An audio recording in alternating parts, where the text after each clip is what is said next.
Hey, what's up you guys? It's Dorothy and welcome back to my channel. In today's video we're going to go into chapter 14 of The Murder House by James Patterson and David Ellis, so let's get right into this video. This video may contain sensitive topics and foul language. If you do not wish to continue, I suggest you click off the video now. You have been warned. Chapter 14. No, please don't make me. I don't want to. Childish giggles, pressure on my throat, darkness, then light, a bird, an angry bird with a hooked nose, standing upright. Please don't make me. I wake with a gasp, my head coming off the pillow, sucking in air, the sounds of giggling and desperate cries slowly fading. The pressure removed from my chest, hands no longer gripping my throat. Shit. My breathing finally slows. The clock says it's 2 minutes to 7. Who needs an alarm clock when you have nightmares every day? I grab my iPhone and scroll through photos, spotting the picture I took of the little monument on the lawn at 7 Ocean Drive, the gray and black bird with the hooked beak and long tail feather. Yep, that was it. The same one from the nightmare. Great. I shower, eat some toast and fruit, and chug 2 glasses of water to work off my hangover, courtesy of the 2 bottles of wine Maddie and I had last night as a send-off, my last night of forced vacation before I resumed my job.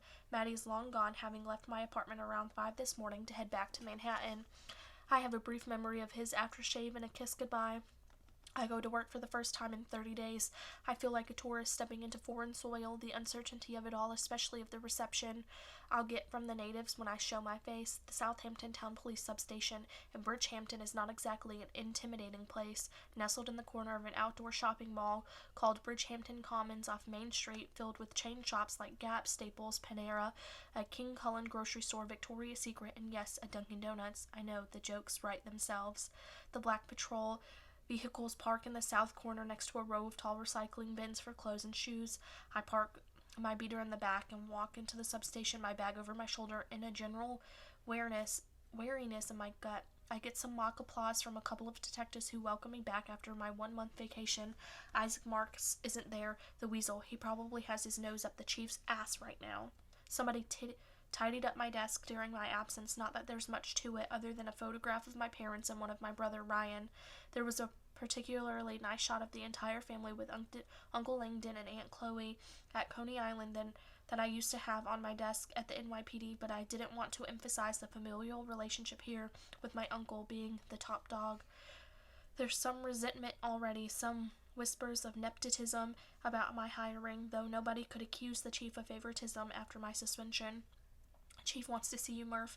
One of the administrative assistants, Margaret, drops a bunch of papers on my desk, mail and assorted paperwork. The chief's here. Lang doesn't usually spend time at the substation, generally working out of the headquarters on Old Riverhead Road.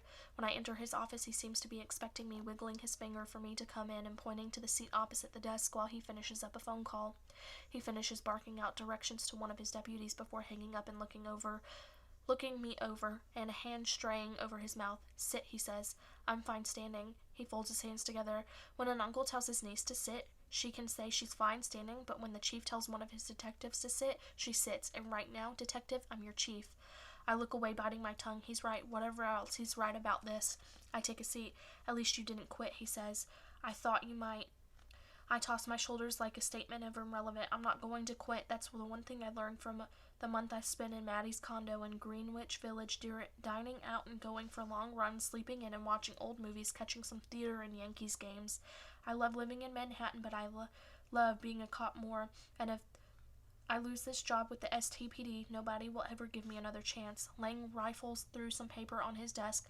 There's a joint task force tracking heroin coming out of Montauk. You're joining in today. My mouth comes open, but I don't speak.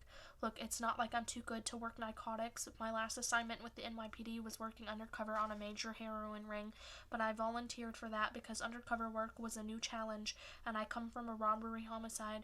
Your basic narcotics task force, that's below my experience level. It's a clear step backward. And the chief, my dearest uncle, would know that better than anybody. Yes, sir, I say. Anything else? That's it. I nod and push myself from the chair. When I reach the doorway, he calls out to me. I turn back and look at him. I'm having a salad for lunch today, he says, and I've been walking 1.5 miles every day for the last 2 weeks. I don't smile. I'm not going to give him the satisfaction. Why would a detective care what her chief has for lunch or what his exercise regimen is? He winks at me without smiling. You're still my favorite niece. I'm his only niece, but I won't take the bait. Don't worry, your favorite niece still loves you, I say, but your favorite detective still thinks you're a horse's ass. That is the end of that chapter. I will see you guys in the next video. Bye.